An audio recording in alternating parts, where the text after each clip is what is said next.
Kita hari ini melanjutkan yang minggu lalu.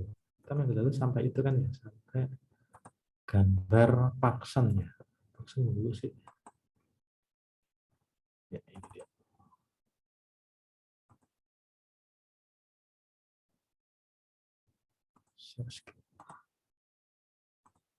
Nah, minggu lalu kita sampai pada gambar ini.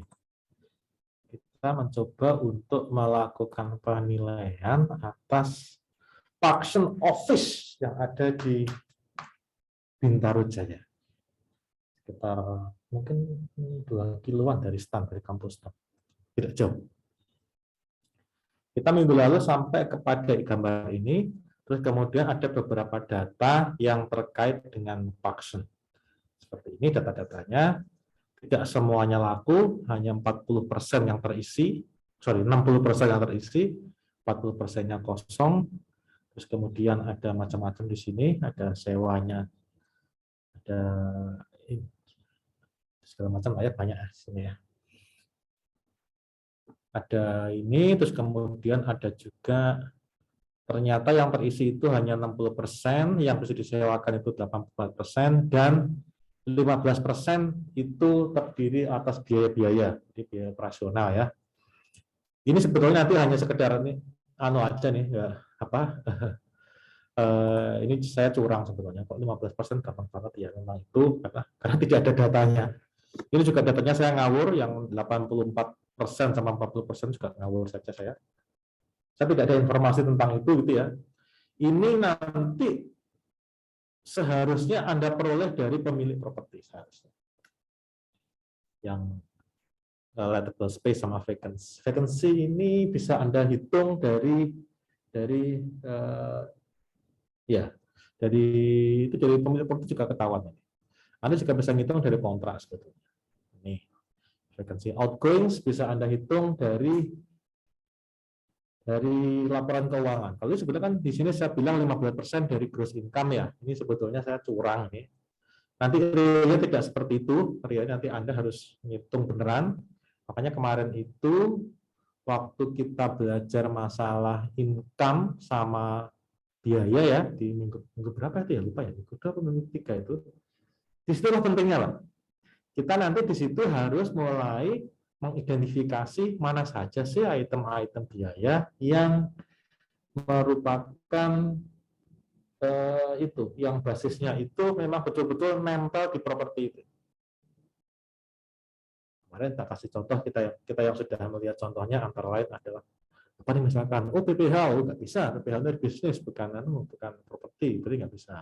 PBB, oke, contoh PBB. Apalagi asuransi apa nih? Asuransi jiwa direksi, ya nggak bisa. Asuransi apa? Asuransi kebakaran, nah bisa. Kemudian contohnya, gaji karyawan. Apa dulu nih karyawannya nih? Cek dulu nih. Resepsionis. Job desk-nya apa? Job desk-nya adalah dia masalah ini. Dia itu sebenarnya resepsionis tapi nyambi sambil ngurusi segala macam tenant. Ya berarti kayaknya boleh. Tapi resepsionis kantor nggak bisa. OB-nya ngapain dulu nih OB-nya? Kerjanya ngepel, boleh. Dikurangkan bisa. Kerjaan OB apa? Fotokopi, nggak bisa. Nggak bisa. Terus apa nih, pekerja building maintenance yang bersih kaca bangunan, silakan. Yang kerjaannya ngerawat taman, boleh. Nah ini yang disinilah nanti ketika Anda mulai membaca laporan keuangan, maka Anda mulai harus memilah-milah mana yang boleh dikurangkan dan mana yang tidak. Yang boleh dikurangkan tentunya adalah yang berkaitan langsung dengan properti. Yang tidak berkaitan langsung dengan properti ya nggak boleh dikurangkan. Makanya nanti di sini harus mulai dipisah-pisah. Ini boleh, ini enggak, ini boleh, ini enggak. Sama seperti pelajaran PPH kan juga begitu ya. Ini mana sih yang bisa dibiayakan, gitu kan? Dipisah-pisah kan? Entertainment, nggak bisa. Penyusutan, silakan. Nah, itu ya di PPH kan, Anda masih ingat kan ya? Kalau ngitung penghasilan kena pajak itu,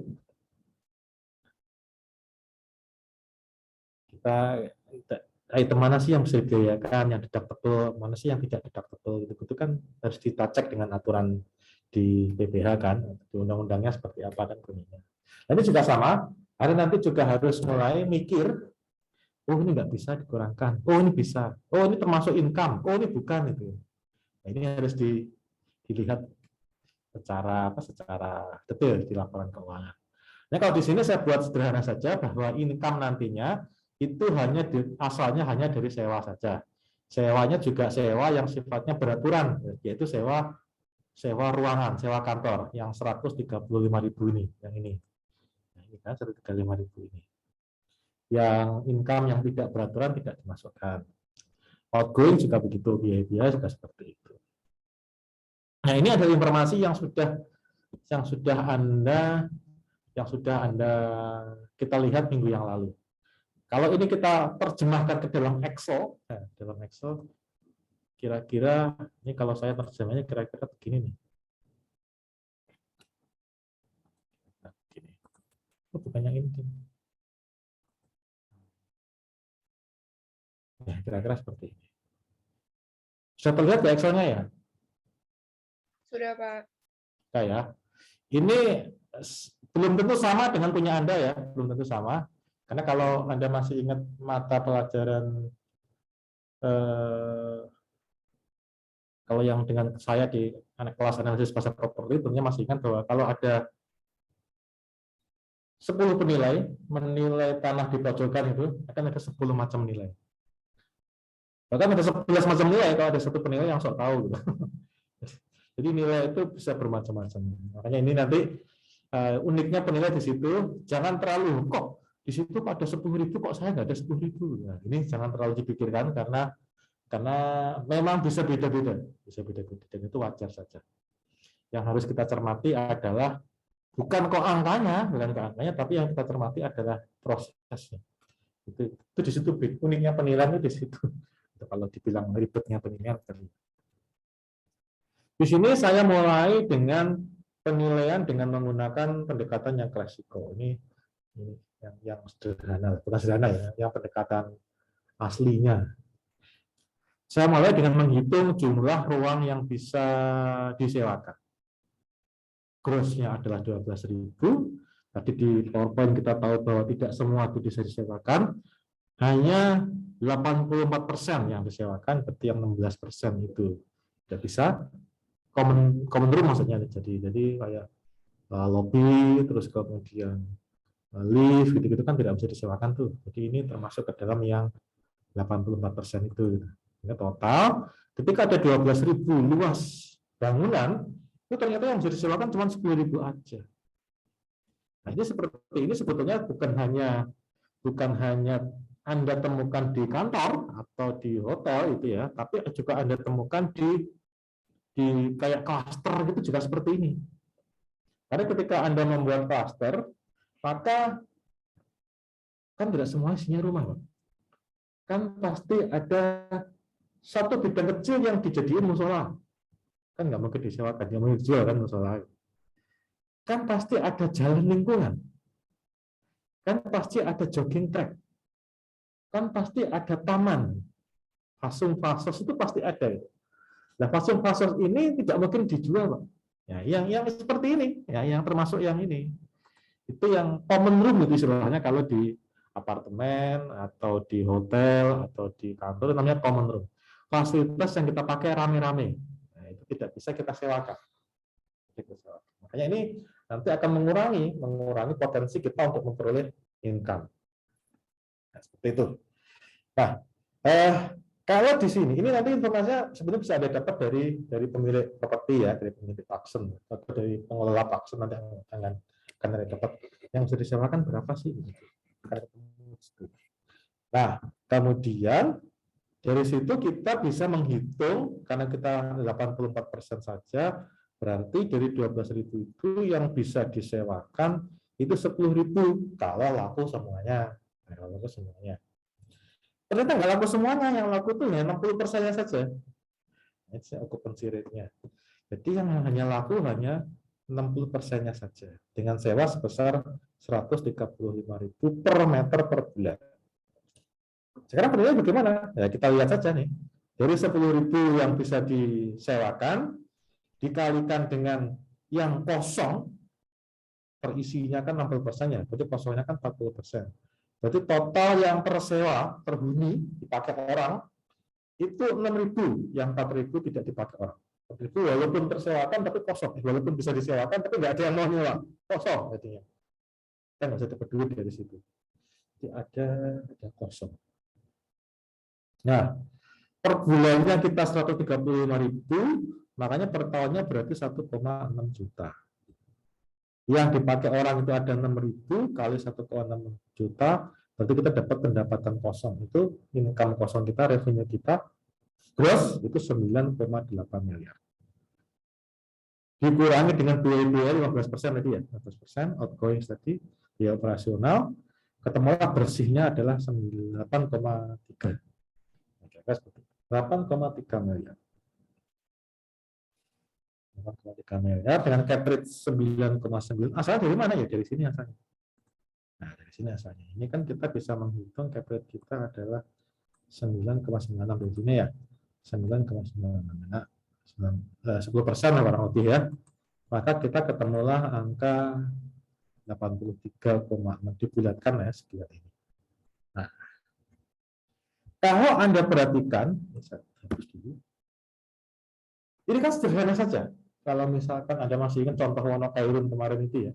Wonokairun itu punya rumah, ada Wonokairun, dia punya rumah, disewakan sebesar 100 juta setahun. Disewakan 100 juta per tahun.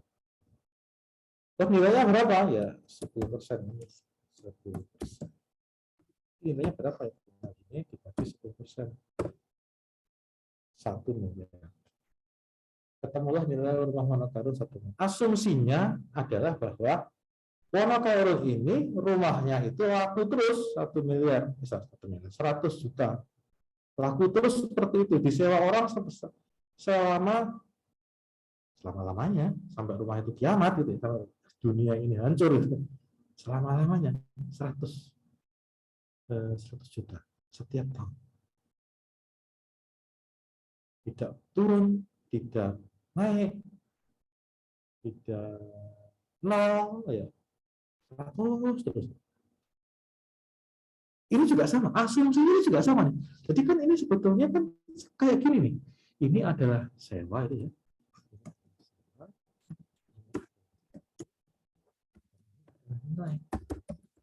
Nah, seperti itu. Nah, kan sewa kan ya.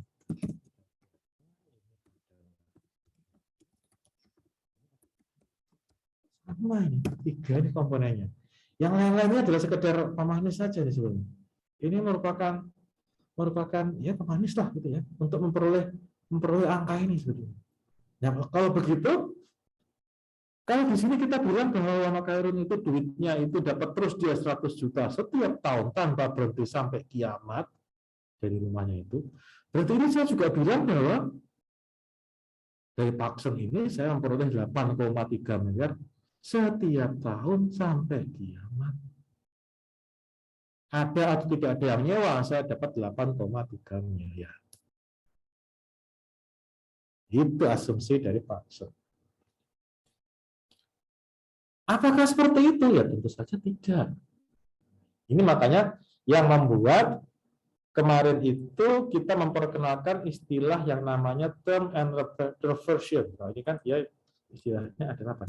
Direct capitalization ya. Penghasilannya sama terus sampai dia kiamat kan. Terus ada term and reversion. Kita memperkenalkan bagaimana kalau nanti ternyata sewa Wonokairun itu tidak selamanya, tapi cuma 5 tahun aja gitu. Jadi dia ada masa sewa yang 5 tahun. Ini apa yang disebut dengan term. Lalu ada masa ketika sewanya sudah selesai. Dan seterusnya. Ini adalah reversion.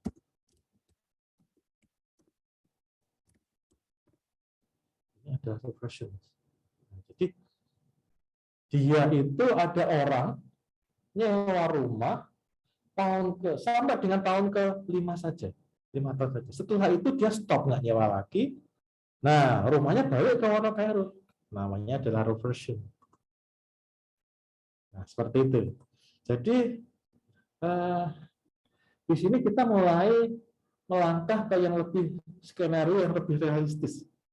Bahwa tidak mungkin loh itu rumah kok disewa terus sampai seumur hidup, sampai kiamat 100 juta terus gitu. Ternyata nggak realistis asumsi seperti itu. Ternyata nggak realistis. Orang tuh pasti ada berhenti lah ya. Orang tuh pasti ada berhenti. Ada masanya rumah itu nggak laku disewa gitu. Di sebelah rumah saya sudah ada mungkin dari awal tahun ya sudah hampir setahun ini. Hampir setahun tuh kosong tuh nggak ada yang nyewa. Persis di sebelah rumah saya. Sudah hampir setahun nggak ada yang nyewa. Sementara pendekatannya Silon seperti ini dari kapitalisme enggak, yaitu 100 juta terus sampai habis gitu. Nah, ini juga sama nih, 8 miliar terus sampai habis. 8 terus sampai habis. Mana tadi? 40% terus sampai habis. Padahal apakah seperti itu? Nah, tidak seperti itu, tidak realistis. Nah, kalau yang nyawa cuma satu saja, ya ini yang kita kerjakan minggu lalu kan seperti ini. Nah, kalau yang nyewa satu saja itu nggak masalah. Kita tinggal pakai ini term and version selesai kita.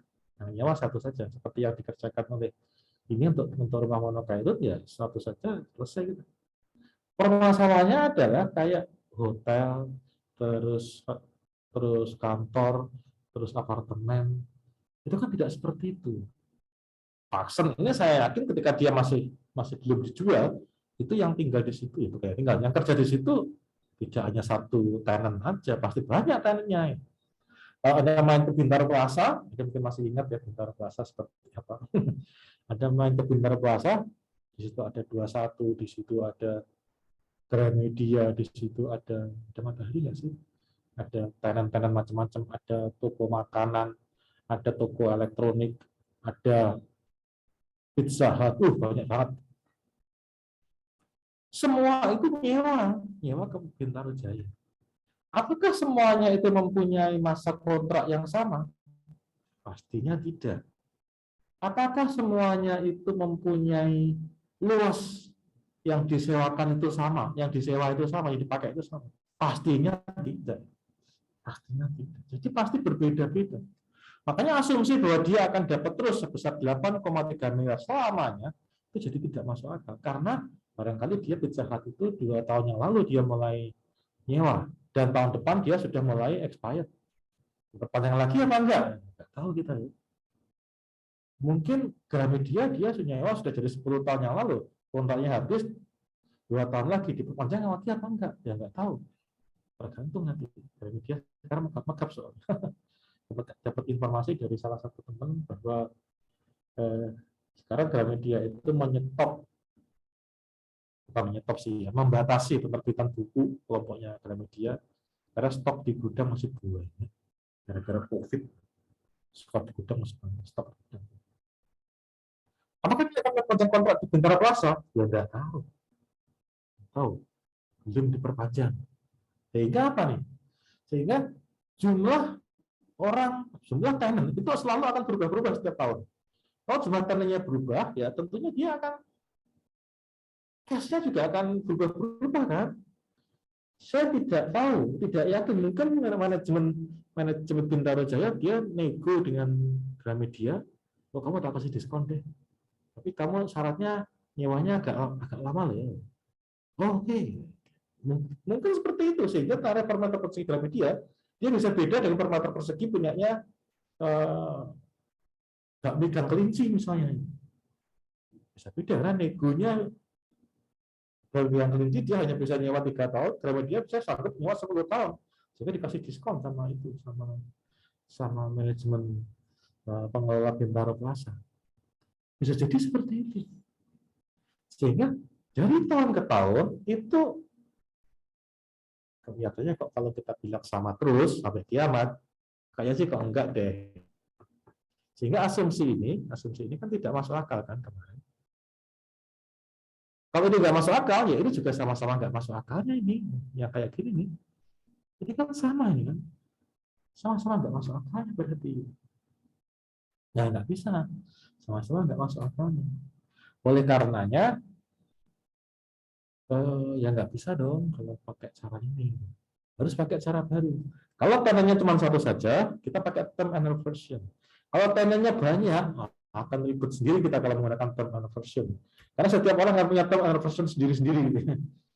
Dia punya sendiri, Gang Kelinci punya dia sendiri, Number 61 punya dia sendiri, terus Ramayana dia punya, Pizza Hut dia punya, setiap toko dia punya. Pusing tuh. Ya bisa sih dikerjakan, bisa, tapi kan ribet banget. Pusing. Makanya orang mulai membuat apa yang mereka sebut dengan discounted cash flow. Nah, ini proses penilaian ini menjadi dikembangkan dengan menggunakan teknik yang disebut dengan discounted cash flow. Ini filenya sudah saya share di ini ya, di Zoom, silakan nanti dilihat. Nah, discounted cash flow. Kalau di LMS itu ada slide yang menjelaskan tahapan-tahapan discounted cash flow 1, 2, 3, 4, 5 dan seterusnya. Kalau mau dibaca juga silakan, tapi sebetulnya itu tidak perlu dihafalkan gitu ya. Cukup dimengerti saja. Dari istilahnya kelihatan loh. Kan discounted cash flow ya. Tekniknya itu kan namanya kan ini, discounted cash flow.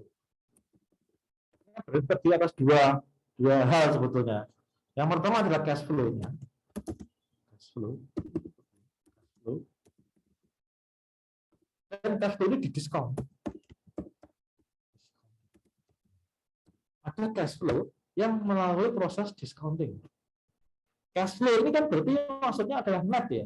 Nah, ini maksudnya adalah net ini. Kalau dia net, berarti terdiri atas gross ya. Terus kemudian ada cost.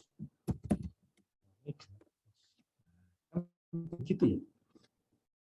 Hasilnya adalah ini. Hasilnya adalah cash flow. Kemudian melalui proses discounting. Nah, jadi kalau kita mau menggunakan pendekatan discounted cash flow ini, disebut DCF, berarti kita harus bisa menghitung gross revenue, kemudian kita bisa menghitung cost, ya, supaya kita bisa ketemu net cash flow. Nah, net cash flow-nya kemudian kita discounting. Untuk mendiscounting kita memerlukan discount rate tentunya kan. Kita perlu discount rate. Discount rate. Sama nanti kemungkinan kita perlu juga cap rate atau yield. Mungkin ya, ini opsional. Mungkin perlu, mungkin tidak. Nah, tergantung nanti si investor itu, ya si pemilik itu maunya seperti apa. Ya, tergantung. Yes atau no-nya tergantung. Makanya saya bilang di sini opsional. Jadi kita untuk mendiscounting itu kita perlu dua hal. Discount rate-nya sama capitalization rate mungkin. Terus untuk cash yang perlu diskon itu cash flow. Nah, untuk perlu cash flow kita perlu gross revenue. Gross revenue kita perlu cost. Nah, supaya kita bisa ketemu dengan net. Nah, kira-kira seperti itu kita. Arahnya kira-kira seperti itu. Jadi kalau begitu komponen inilah yang kita perlukan kalau kita mau menggunakan teknik penilaian menggunakan discounted cash flow. Terus karena dia itu sifatnya adalah proyeksi berarti kita harus mempelajari. Ini sumbernya dari mana nih? Ya dari laporan keuangan sumbernya kan. Dari data historis. Basisnya adalah dari data historis. Berapa tahun? Ya sebanyak-banyaknya. Semakin banyak observasi, semakin banyak gitu. Tidak ada pedoman tertentu ya, tapi kalau setahun aja kayaknya masih kurang deh. Ya sebanyak-banyaknya.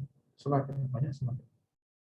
Makanya di mana di LMS di situ ada slide yang isinya adalah bagaimana cara kita membaca laporan keuangan. Itu dia menggunakan apa namanya, ada teknik rasio, ada teknik common size dan segala macam itu nanti fungsinya adalah supaya kita bisa membaca laporan keuangan. Dari laporan keuangan ini kita akan tahu revenue-nya berapa, cost-nya berapa, yang kemudian nanti akan kita proyeksi. Selama berapa tahun? Biasanya sih tidak lebih dari 10 tahun. Lebih dari 10 tahun. Mengapa kok 10 tahun itu? Karena ya kalau Anda mau melakukan itu proyeksi lebih dari 10 tahun, ya berarti Anda sudah melebihi, sudah seperti Moabit gitu ya. Sudah seperti Paul Atreides ya. Tahu Paul Atreides ya? Atau enggak?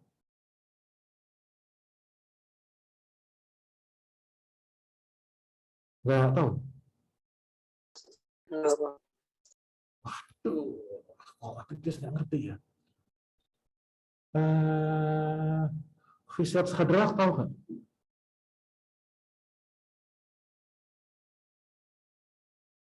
Nggak tahu juga. Enggak, Pak. Anda nontonnya apaan sih sebetulnya? Jadi penasaran. Ini kan yang lagi ramai kan sekarang itu, Pak. Film yang judulnya Dune, Pak. Tahu nggak ada film judulnya Dune? Nggak tahu juga, jangan-jangan.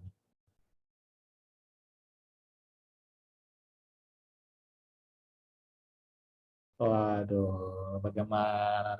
Ini yang lagi ngetop sekarang ini. Jadi ada tahun 65 ada orang Amerika. Wah, ada tak share aja deh. Tak apa sekarang. Cari dulu barangnya. Tahun 65 itu ada orang Amerika, dia namanya adalah Frank Herbert. Frank Herbert itu dia nulis dia nulis novel, judulnya adalah Dune. Judulnya adalah Dune, yang artinya adalah bukit pasir ya, Dune. Dia bercerita tentang orang namanya nah ini dia barangnya nih.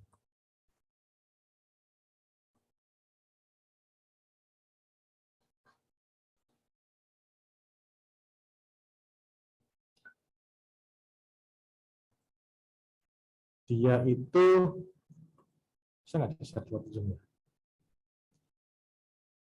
Mengisahkan orang namanya Paul Atreides. Dia itu adalah semacam di semacam kalau di kita mungkin Mesias Ronaldo Mesias atau sang penyelamat ya. Dune ini kan dia tuh di situ ada orang yang namanya orang Fremen itu dia itu dijajah oleh bangsa yang namanya bangsa Harkonnen gitu ya. Dan nanti si Paul Atreides ini dia itu diramalkan akan membebaskan ini novelnya tak share di sini.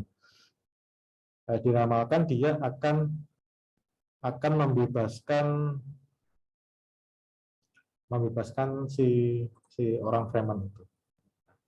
Si Paul Atreides ini bisa melihat masa depan karena dia itu merupakan, cuma dia itu orang anomali ya, dia itu bukan lahir secara beneran lahir ya.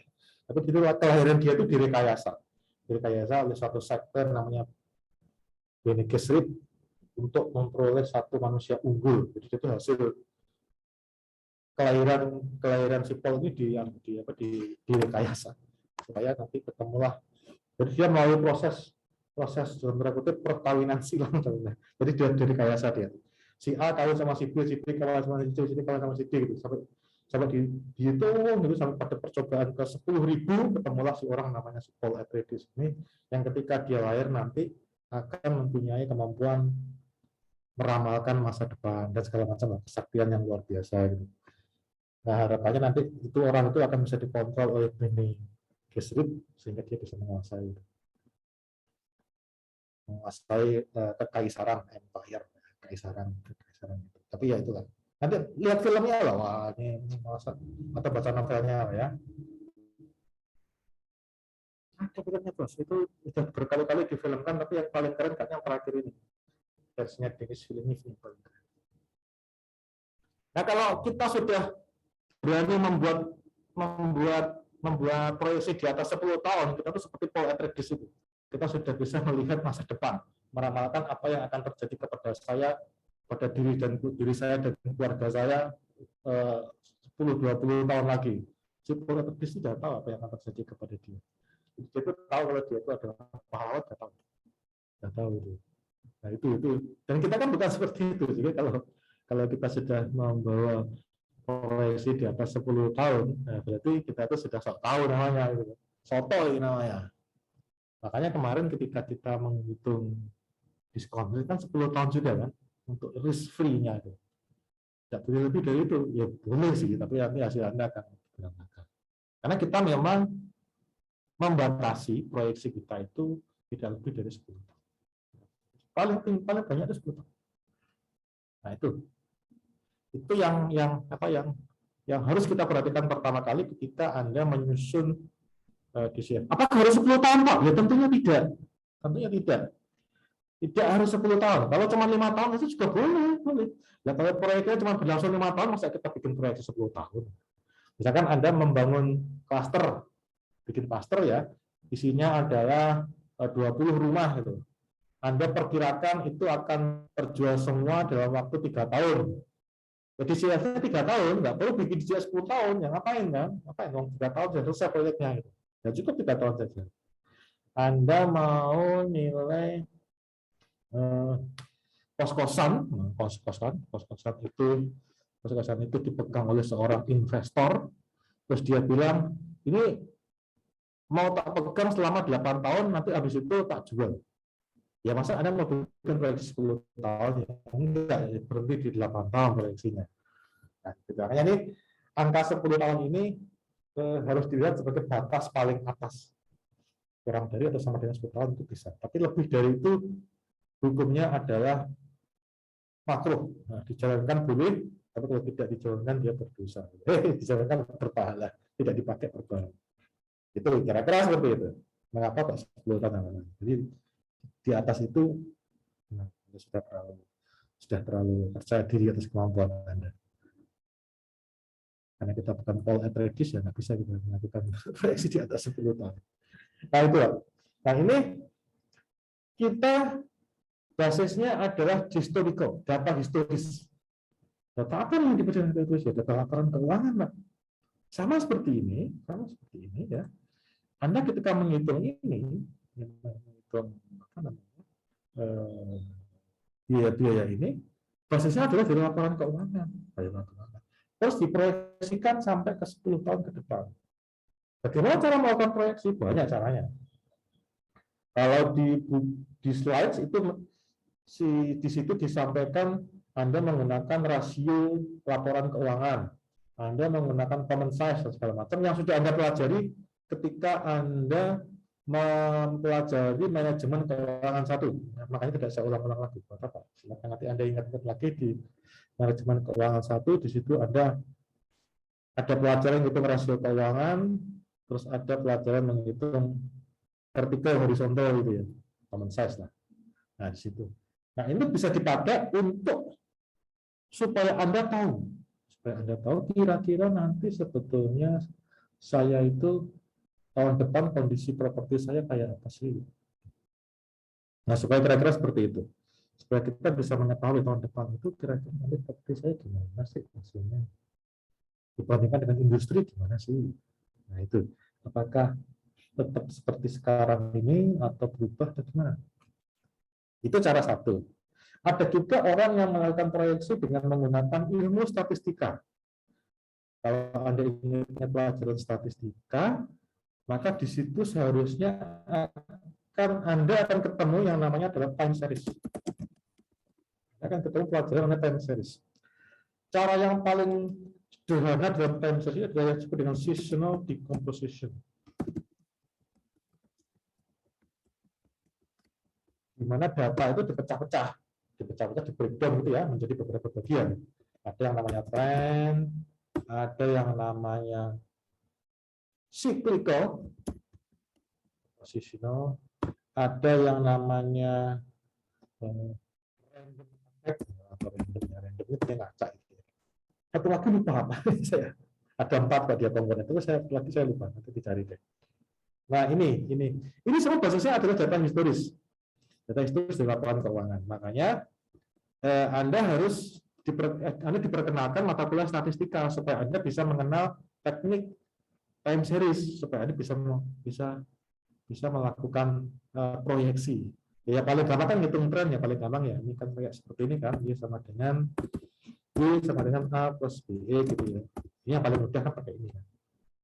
Kita masukin ke ini, X-nya itu biasanya adalah tahun. Tahun ke-1, tahun ke-2, tahun ke-3, tahun ke-4, tahun ke-5. Itu tren. Itu maka Anda akan bisa melakukan proyeksi 1, 2, 3, 4, 5. Nah, itu macam-macam caranya untuk Anda melakukan proyeksi. Tapi ingat proyeksinya jangan terlalu panjang. Proyeksinya itu ya 10 tahun tadi itu. Malah kalau di dalam statistika sebetulnya yang proyeksi itu tidak disarankan, mereka bukan mengharamkan sih ya, bagi mereka tabu untuk kita tuh melakukan namanya mereka menyebutnya saya lupa namanya. Jadi kalau kita punya data dari tahun 1 sampai dengan tahun ke-5 gitu ya. Terus kita menggunakan data itu untuk meramalkan tahun ke-6, 7 dan seterusnya. Itu bagi statistikawan itu sebetulnya, atau statistisi itu sebetulnya tabu. Karena itu berarti Anda melakukan apa namanya? Ya, Anda sok tahu dulu, Anda sok tahu. Tapi ketika Anda tahun ke-1, tahun ke-2, tahun ke-3-nya kosong, tahun ke-4, ke-5, terus Anda mencoba untuk ekstrapolasi. Nah, ini namanya ekstrapolasi. Ini sebetulnya bagi beberapa statistika ini agak tabu sebetulnya. Yang kita lakukan ini adalah yang tabu-tabu ini sebenarnya. Nah, ini kita melakukan ekstrapolasi. Jadi kita punya data laporan keuangan dari tahun misalkan 2000, kalau kita ke LKPP itu dia mulai tahun berapa sih? Taruh 2007 itu ya. 2007 sampai 2021 kan itu ada berapa tahun nih? 13 tahun ya. Kita punya data 14 tahun ya. Kita punya data 14 tahun, terus itu kita bikin ekstrapolasi supaya kita bisa ketemu 10 tahun. Nah, itu seperti itu. Nah, itu bisa dilakukan walaupun beberapa orang menyebut sebagai hal yang tidak disarankan. Tapi nggak masalah, bisa. Nanti akan ada juga itu, ada indikatornya. Nah, itu yang kita lakukan. Nah, ini kita menggunakan cara yang agak berbeda. Itu teknik kedua ya. Teknik ketiga adalah kita menggunakan cara yang sekarang akan kita tunjukkan. Ini teknik ketiga.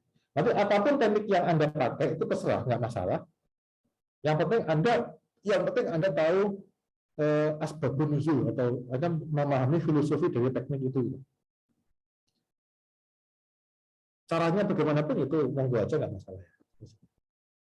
Artinya apa? Artinya yang saya share di Excel ini, yang saya di Excel ini bukan satu-satunya cara gitu. Ini bukan satu-satunya cara. Masih banyak cara lain. Banyak cara lain. Yang tadi saya bilang ada ekstrapolasi, Anda pakai tren, Anda pakai rasio keuangan, itu boleh-boleh aja, nggak masalah. Itu teknik. Teknik mana yang benar? Sama-sama benar. Tidak ada satu yang paling benar.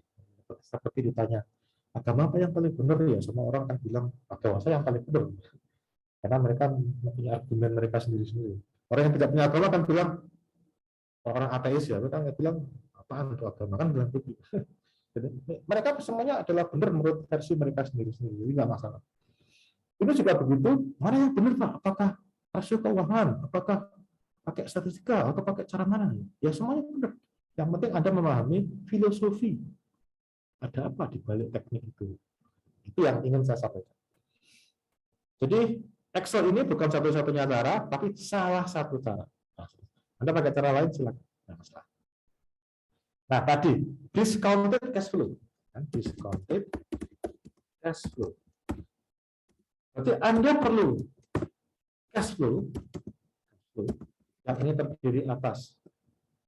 Berarti kalau Anda mau ngitung cash flow, berarti Anda mesti ngitung gross revenue ya. Gross revenue. Kemudian Anda perlu ngitung cost. Kan? Terus discounted.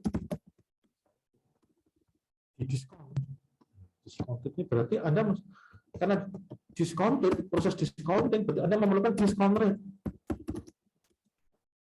Anda perlu discount rate. Ini Anda perlu ini. Dan Anda perlu juga optional cap rate.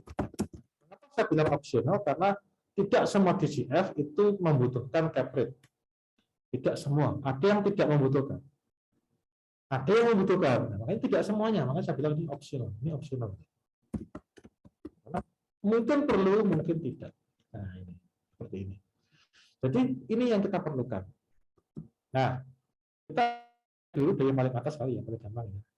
Discounted cash flow. Nah, ini sebelumnya kita sudah melakukan wawancara dulu dengan si pemilik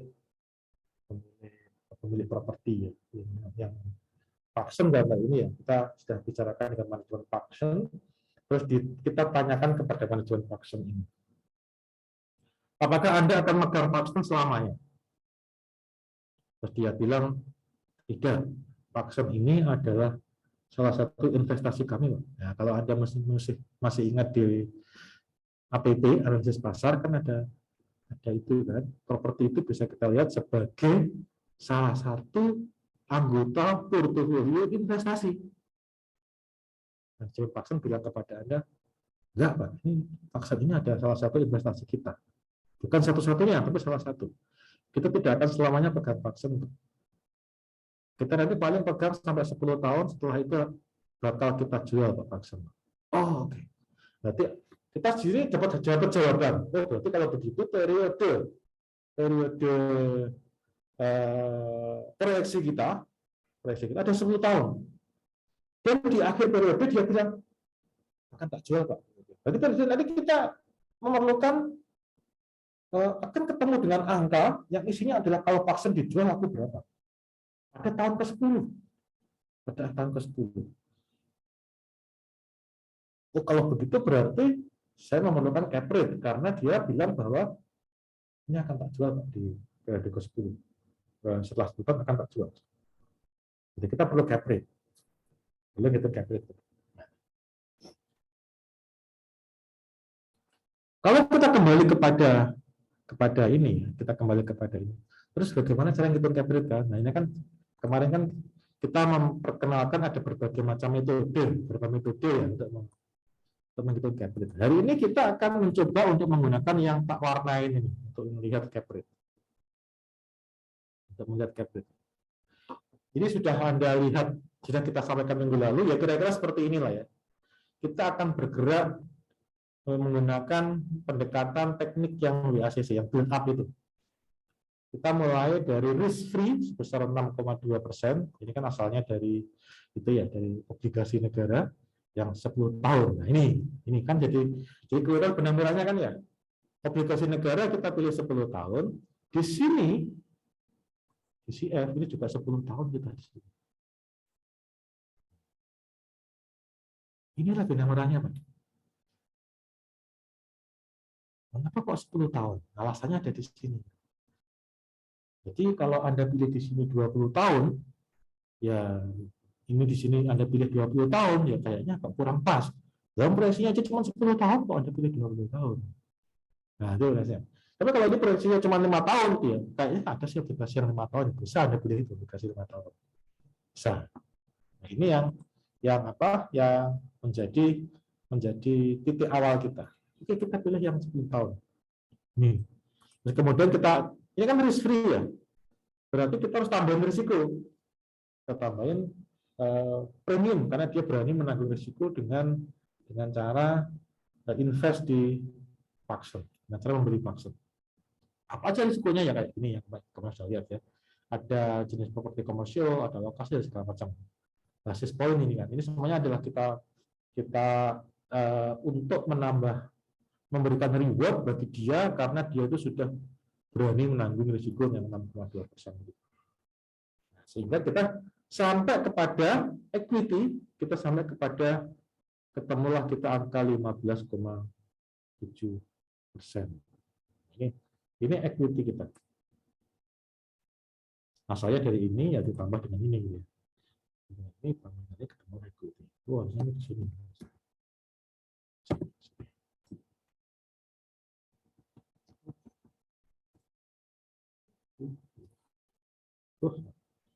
Bisa. Inilah yang apa ya? Yang equity kita.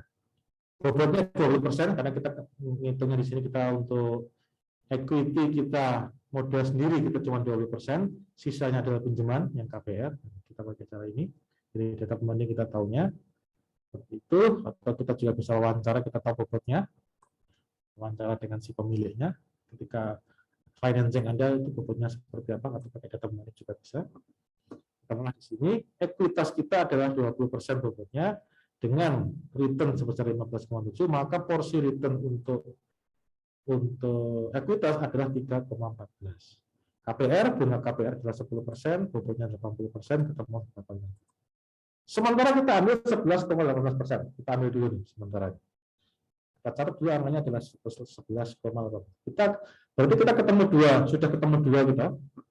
Cap rate kita ketemu 9,96%. Asalnya dari kita pembanding. Nah, ini pembanding kita. Sudah tahu kita cap rate kita 9,96, kita pembanding. Terus kita juga ketemu discount rate. Kita 11,8%. Jadi growth-nya kira-kira ya 2% ya, atau 1%. Kira seperti itu. Jadi di sini kita catat dulu nih. Sementara kita catat dulu di sini cap rate kita adalah 9,96%. Dan diskon rate kita adalah 11,18%. Asalnya dari sini. Ini 9,96 dan di sini kita ada asalnya sebesar 11,18. Kita catat dulu ya di situ ya. Kita catat di sini. Outgoing kita tahu 15% yang tadi. Kita di slide tadi 15%. Terus kemudian tadi kan kita diskusi dengan si pemilik. Dia bilang, ini nanti saya bahkan selama 10 tahun, setelah itu nanti saya jual. Ada kata-kata setelah itu saya jual. Saya jual ini, kita assume bahwa dia jualnya itu tidak dia jual sendiri dia. Orang kan jualannya biasanya pakai agen ya Pak ya.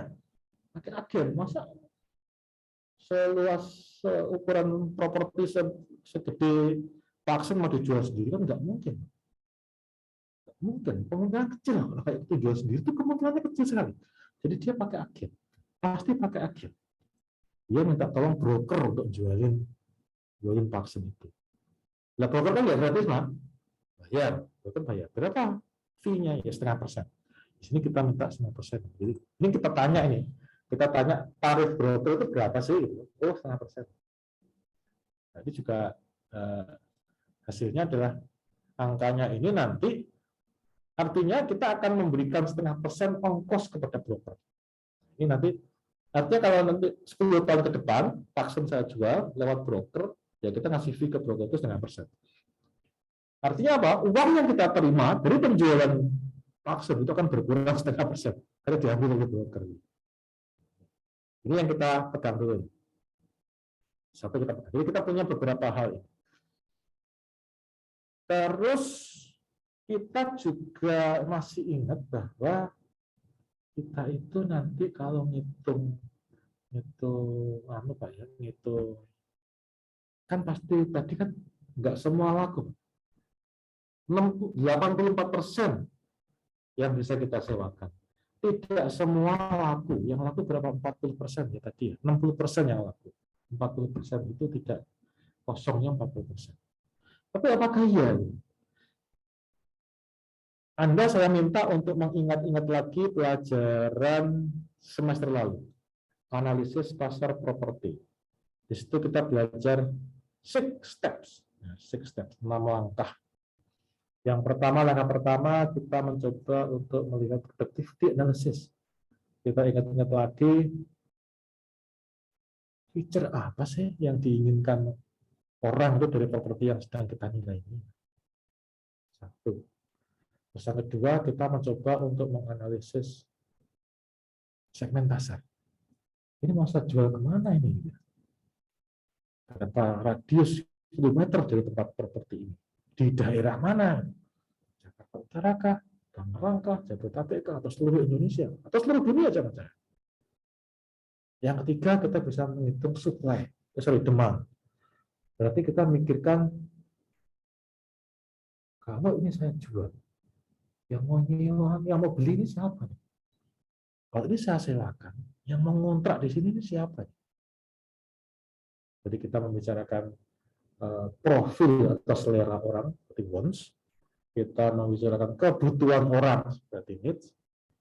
Kita membicarakan daya beli orang, berarti purchasing power. Needs, wants, purchasing power, demand itu. Kita juga melihat persaingannya seperti apa. Yang punya properti untuk ini, untuk apa namanya, kantor, ini selain Paksan siapa nih? Oh, ada A, B, C, D. Persaingan itu berarti kan. Supply itu berarti kan. Jadi kita ngomongin needs, want, demand, kita ngomongin supply. Terus supply itu berinteraksi membentuk satu siklus. Ujung-ujungnya terakhir, kita akan melihat pangsa pasar. Salah satu output dari pangsa pasar itu, saya minta untuk melihat, mengingat-ingat lagi pelajaran semester lalu, adalah occupancy rate. Pangsa pasar itu sebagian orang menyebutnya sebagai capture rate. Salah satu hasil kita mempelajari capture rate itu adalah occupancy rate. Yang ini. Jadi Anda mempelajari analisis pasar properti, itu salah satunya adalah untuk bisa membuat tabel ini. Di sini bisa kita lihat bahwa ternyata occupancy rate itu kan tidak statis selama 60%. Ternyata naik turun ini. Ternyata naik turun, misalkan ya. Ternyata dia naik turun dia gitu. Ini naik turun dia. Ini juga naik turun dia gitu ya. Ini juga naik turun. Gitu. Mana? Ini juga naik turun dia. Malah turun dia. Malah turun. Nah ini setelah sampai di atas dia malah jeblok gitu, malah turun. Jadi kalau kita bilang bahwa occupancy rate kita adalah 60% selamanya, ternyata nggak benar juga. Karena dia ternyata adalah naik turun. Anda tanya dari mana ya? Ketika Anda sudah menyelesaikan analisis pasar properti 6 langkah itu selesai, ujung-ujungnya Anda ketemu, oh ternyata nggak selalu sama dengan 60%. Ini kalau di rata-rata ketemu berapa soal? Ketemu 50%. Begitu kondisinya. Jadi nggak masuk akal dong kalau saya bilang, oh sama terus selama 60%, selama 10% nggak pas. Nah, oke, itu kita sudah punya itu. Kita dengan demikian kita sudah punya modal yang ya lumayan oke lah ya untuk ngitung cash flow kita gitu. Periode kepemilikan, periode investasi rata-rata 10 tahun, ini makanya kita pakai proyeksi kita 10 tahun, di akhir periode dia dijual. Berarti nanti ada reversion dijual. Terus karena discounted cash flow, saya perlu gross revenue dong. Gross revenue saya itu dari luas bangunan yang disewakan, mana tadi? Luas bangunan yang bisa disewakan, ya 10.000 ini. 10 ini luas bangunan yang bisa disewakan, dikalikan dengan ini, dikalikan dengan sewa per meter persegi per tahun. Ini yang gross-nya adalah sekian, dikalikan dengan sewa per meter persegi per tahun, ketemulah saya gross. Conteng ini. Ini sudah ketemu. Ini juga sudah ketemu kita. Tapi nanti kita lihat lagi ya. Ini sudah ketemu. Tapi nanti kita sudah ketemu. Cost, biaya kita sudah tahu tadi 15% ya. Kita sudah tahu 15%. Nah ini kan. Ini kita sudah tahu dari 15% dari gross. Ketemulah kita. Di sini kita sudah dapat juga. Ini kita masukkan ke dalam tabel. Ini tahun ke-1 dia 40%, tahun ke-2 dia 40% dan seterusnya. Jadi saya pakai formula ini saya pakai X lookup ya, tinggal di lookup aja gitu ya. Daripada copy satu-satu gitu, pakai lookup tembus sendiri. Seperti itu. Nah, oke, saya ketemu gross income di sini. Saya kurangi dengan 15% outgoing. Nah, ini kan, di sini kita 15 gross lah harusnya ya. Gross.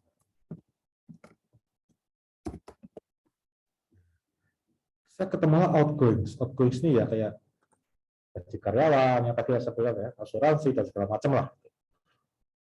15%. Berarti saya netnya ketemu sekian ini. Nah, saya netnya dapat kan berarti ini saya punya nih. Ya, punya rumah. Saya udah punya nih. Ini dapat ya. Ini saya sudah dapat juga. Ini saya sudah dapat. Berarti ini saya juga sudah dapat nih. Saya punya gross, saya punya cost, berarti saya punya net. Saya punya gross. Ini. Saya punya cost. Nah, saya punya net. Satu komponen yang belum. Jadi kan dibilang bahwa ini tak pegang sama 10 tahun terus. Nanti setelah akhir tahun tak jual. Sama tak lepas ini. Jadi dijual. Jual kan? Tahun ke-10 dia dijual. Nah, berarti kita lompat ke tahun ke-10. Dia dijual. Tahun ke-10 kita bisa menghitung bahwa cash flow dia itu adalah sebesar 5,5. Tahun ke-10 kita perkirakan dari Paxson kita dapat memperoleh 5,5 miliar. Stop dulu di situ. 5,5 miliar. Kita punya income sebesar 5,5 miliar. Capital kita adalah 9,96%. Taruhlah kita capitalnya adalah sama supaya sederhana, supaya tidak kompleks. Taruhlah kita capitalnya sama. Sehingga kalau saya punya income sebesar 5,5 miliar, capitalnya 9,96, berarti nanti kalau nilainya kan berarti berapa nih? Nilai kita kan berarti 55 miliar kan? Kurang lebih lakunya begitu, kurang lebih. Tapi kan enggak begitu Pak ya. Ya kita assume saja dia berlaku terus selamanya, ya. Kita assume seperti itu. Walaupun mungkin nggak pas juga, tapi nggak apa. Kita assume saja. Terus dikurangi dengan ongkos yang tadi itu, berapa tadi? 0,5% tadi. Selling fee. Nah ini ongkos kita bayarin railway untuk jualin Paxson itu 0,5%. Nah, berarti dikurangi 0,5%. Ini dikurangi dengan 0,5%, ketemu angka 55. Inilah yang disebut dengan terminal rate. Mengapa disebut dengan terminal? Jadi kata terminate ya. Ini artinya adalah stop atau berhenti itu. Terminal bis ya, tempat berhentian bis. Terminal pesawat ya, berarti tempat berhentinya pesawat itu namanya hanggar. Di terminal 1, terminal 1 kan berarti pesawat itu berhentinya di Terminal 1, nanti penumpang itu kalau mau masuk ke pesawat ya yang diberhenti Terminal 1 nanti lewat jalurnya ada. Nah, itu terminate. Berarti dia berhenti, stopnya. Titik berhenti. The project was terminated 3 months ago. Projectnya sudah di stop 3 bulan yang lalu. Terminal. Sehingga nanti terminal value itu adalah nilai, namanya juga value ya. Value itu kan nilai ketika proyeknya terminate, ketika proyeknya selesai gitu. Proyeknya selesai apa? Tahun ke-10 ya udah, berarti nilai ini adalah nilai ketika nilai properti itu tahun ke-10. Proyeknya selesai tahun ke-berapa? Tahun ke-5 ya, berarti proyek adalah nilai properti pada tahun ke-5. Apakah selalu seperti ini? Tidak. Ada kasus-kasus tertentu bahwa kita itu tidak perlu menggunakan terminal value, nanti akan kita lihat. Besok atau lusa atau kemudian minggu lagi ya. Tapi kira-kira kita akan lihat. Akan ada itu apa namanya terminal value. Itu filosofi terminal value itu seperti itu. Kalau Anda perhatikan kan sebetulnya ini mirip dengan reversion ya. Ini adalah kalau Anda ingat contoh Wano Kairun kemarin, ini adalah masa ketika Anda pada periode kontrak term, ini adalah masa ketika Anda pada periode reversion. Kalau Anda mengingat pelajaran manajemen keuangan 2, Anda menilai obligasi, saya nggak tahu 2 apa 1, saya. Anda menilai obligasi, terus obligasinya itu jatuh temponya 5 tahun, itu misalkan. Pada tahun ke-5, ketika obligasi jatuh tempo, Anda akan menerima 2 jenis duit. Yang pertama adalah kupon, yang kedua adalah pokok. Ya. Kupon sama pokok. Ini adalah kuponnya itu. Nah, ini adalah pokoknya. Terminal value itu adalah pokoknya. Karena setelah itu sudah nggak ada lagi obligasinya, sudah cair, sudah ngomong. Anda beli ori, taruh 5 tahun ya, 5 tahun. Ya tahun kelima nanti Anda akan dapat kupon plus nanti Anda akan ditransfer, nah 5 tahun, jebret gitu. Ori kemarin pokokmu beli berapa, orinya berapa? Oh, saya beli 20 juta ya, 20 juta nanti jebret transfer karena kan utangnya dibayar, pokok utangnya itu 20% itu. Nah, ini adalah par value-nya obligasi, ini adalah kuponnya obligasi. Sama seperti itu prinsipnya. Sama. Par sama kupon kalau di diskon nanti ketemu dicari diskon rate-nya, ketemulah IRR. IRR itu adalah diskon rate sebetulnya. Nanti Anda bisa ngitung yield juga dari situ. Bisa hitung pakai itu kan ketemu yield juga. Nah, seperti itu prinsipnya. Sama persis. Kalau nanti Anda agak kesulitan, ya silakan nanti bisa baca di manajemen keuangan. Kalau masih ada bukunya, kalau masih ada. Nah ini adalah terminal value. Pada akhir periode tahun ke-10, selain saya menerima uang sewa sebesar 5,5 miliar, saya juga menerima uang dari penjualan vaksin sebesar 55 miliar. Itu. Sehingga cash flow saya pada akhir tahun itu adalah 5 miliar ditambah 5,5 miliar ditambah 55 miliar. Total 61. Cash flow saya pada akhir tahun. Ini adalah net cash flow. Net semua ada net cash flow. Tinggal saya mainkan ini pakai rumus ini, ketemulah saya net present value selama 10 tahun itu. Inilah nilai properti lah. Ini nilai properti. Tinggal saya bulatkan saja 1 juta ya 61 miliar. Selesai? Belum selesai. Kita sudah dapat angka 61 miliar. Tapi apakah ini angka ini benar? Kita akan cek lagi. Kita melihat bahwa, masih ingat ya ketika saya minta dulu itu untuk bikin vlog, bukan vlog ya, bikin impresi. Apa sih kesan Anda pertama kali ketika melihat buku ini gitu? Apa sih kesan Anda pertama kali ketika melihat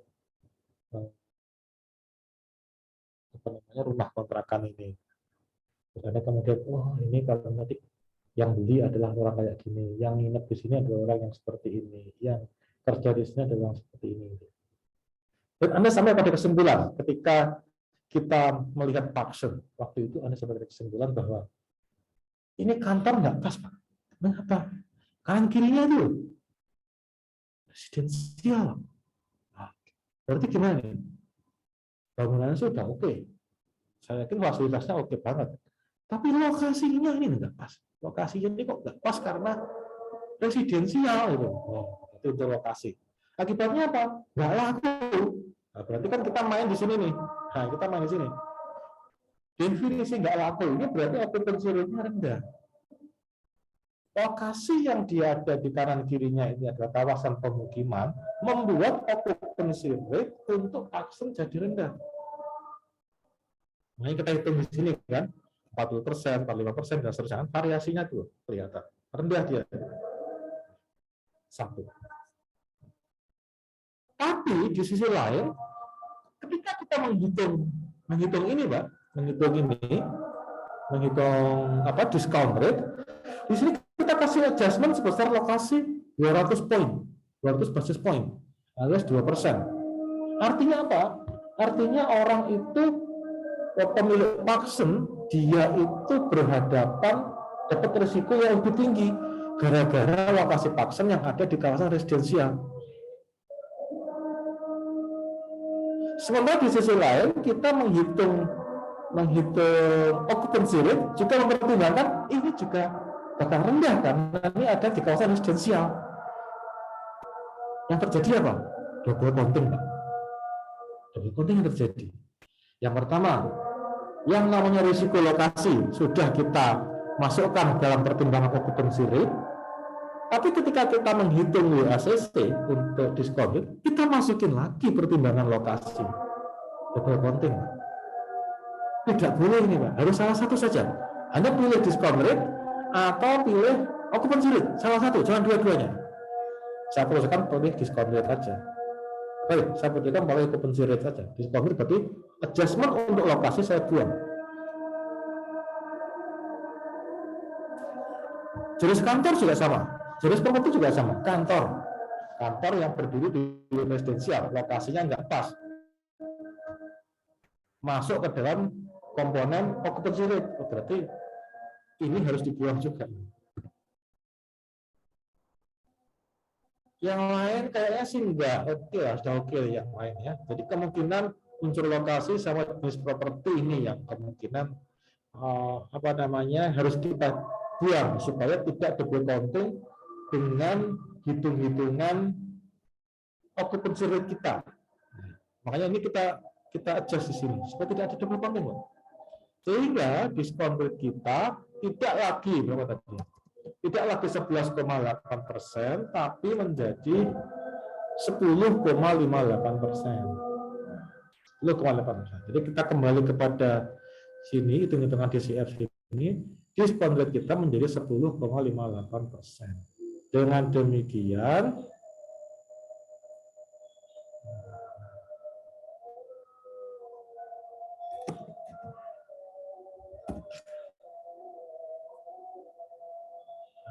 dengan demikian nilai properti kita dari yang aslinya berapa tadi? Nah, dari yang aslinya 61,5 miliar, ketika kita hilangkan, karena ini gara-gara double counting, jadi dia rendah, kita hilangkan sehingga dia nilai properti kita, nilai properti Paxson naik menjadi sekitar 64,7 miliar. Ini unsur double counting kita hilangkan. Nah, ini jadi berapa? 60 ya betul. 64,7 lah. Inilah nilai properti Paxson yang kita hitung dengan menggunakan DCF. Kalau pakai classical hasilnya adalah 83 miliar. Ini ya, 83 miliar. Tapi sebetulnya ya agak jauh ya. Tapi harus kita perhatikan bahwa apalagi di sini. Nah ini, apakah ini akan selalu seperti ini? Ya nggak tahu kita. Nggak tahu. Ini mungkin kalau kita grafikkan kan seperti apa dia? Occupancy rate kita di sini ya. Ini kalau kita grafikkan kan begini dia. Insert. Nah, begini dia. Mungkin dia grafiknya seperti ini ya. Mungkin kita akan bilang bahwa ini nggak pas, Pak. Mungkin kita akan bilang bahwa ini nggak pas ini.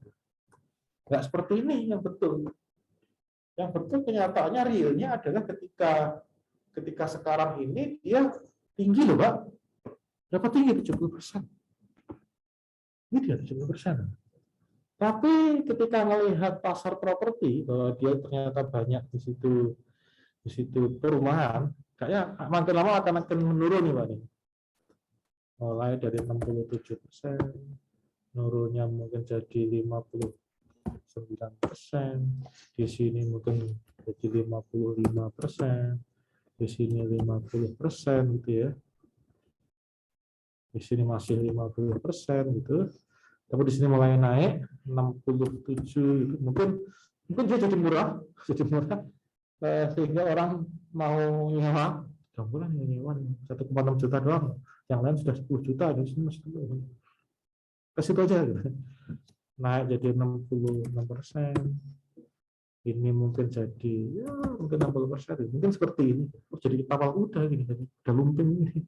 Nah, ini nilai propertinya kita berubah menjadi 81 miliar. Nah, ini Pak. Makanya penilaian dengan menggunakan DCF ini Anda harus betul-betul berhati-hati. Karena di sini hitung-hitungan ini nanti akan berpengaruh terhadap nilai properti. Dia sudah menjadi 81 miliar 40 juta. Nah, Depositonya 40 juta. Depositonya 40 juta. Nah, kira-kira seperti itu.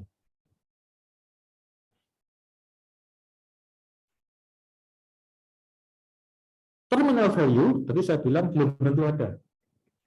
Kadang-kadang ada proyek tertentu yang tidak membutuhkan terminal value dia. Gitu. Contohnya apa? Contohnya adalah proyek, misalnya proyek pembangunan klaster. Proyek Orakairun membuat klaster membeli tanah yang di situ dibangun 20 unit rumah. Dia perkirakan itu proyek dia akan selesai selama 2 tahun dan seluruh rumah dia itu laku selama 3 tahun. Sehingga total 5 tahun dia proyek dia selesai. Tahun kelima itu rumah sudah habis semuanya. Apakah ada terminal value di sini? Tidak ada. Tidak ada terminal value karena omset Orakairun adalah asalnya itu dari jualan rumah, jual. Tahun ketiga terjual, 4 terjual, 5 terjual, habis tahun kelima. Sehingga dia tidak ada terminal value. Tidak perlu ada terminal value. Seperti itu yang terjadi. Jadi makanya saya bilang tadi opsional. Belum tentu nanti dia itu akan ada, belum tentu dia akan ada apa namanya, terminal value. Nah, itu kira-kira pendekatan discounted cash flow. Discounted cash flow. Jadi dia itu cash flow yang kita melalui proses discounting. Ada pertanyaan? Nanti mengenai keterangannya silakan Anda baca di itu ya, di slide boleh, di mana boleh itu ya. Pak mau bertanya Pak. Ya. Yang di Pakseng itu top floor itu nggak masuk ke dalam total luas ya Pak? Sudah sih. Top floor, oh sini nggak ada ya? Saya nggak tahu, mungkin masuk, mungkin enggak. Saya nggak tahu, karena takutnya top floor itu saya nggak tahu. Terus terang saya nggak tahu. Di sini kayaknya nggak saya masukin ya. Top floor berapa? Ya, berapa Pak, dia? ada, Pak. Nggak ada ya. Top floor berapa Kalau dia? di soalnya itu 1113,9. 1113 ya. Top floor, taruhlah dia ada ya, misalkan dia disewakan 1113. Ya, 91 Pak. Oh, kurang angka 1 nih ya. 91. Gini ya? Ya. Kok begini sih? Ini. Berarti dia seperti ini. Berarti dia nilainya naik lagi dia nilainya 91. Karena dia potensi dia nambah. Ini dia juga naik nilainya 91 dia. Ya, ini. Berarti nilainya dia berubah menjadi 88 miliar. Nah, ini dia 88 miliar. Ya, seperti itu. Ya, terima kasih Pak. Nah, itu mengenai discounted cash flow. Izin bertanya Pak. Apa bos? Ya, silakan. Itu Pak yang occupancy rate itu Pak, yang persentase. Itu kan didapat ya? dari historis apa itu Pak? Historis propertinya kan Pak.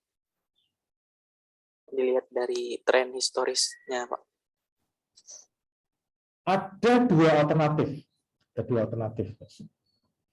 Yang pertama, dirimu bisa melihat dari tren historis. Atau yang kedua dirimu melihat dari analisis pasar properti. Menghitung ketika Anda menghitung itu capture rate. Di situ kan nanti salah satu output hasilnya itu adalah occupancy rate ketika Anda itu capture rate gitu, membahas capture rate. Berarti Saya Pak sih cenderung berapa? Untuk properti yang baru kan nggak ada trennya tuh Pak, nggak ada historis occupancy rate-nya. Berarti dia harus ngelakuin analisis pasarnya gitu Pak, untuk tahu proyeksi apa. Betul. Kan dulu kalau nggak salah waktu pelajaran analisis pasar, saya kan pernah bilang ya,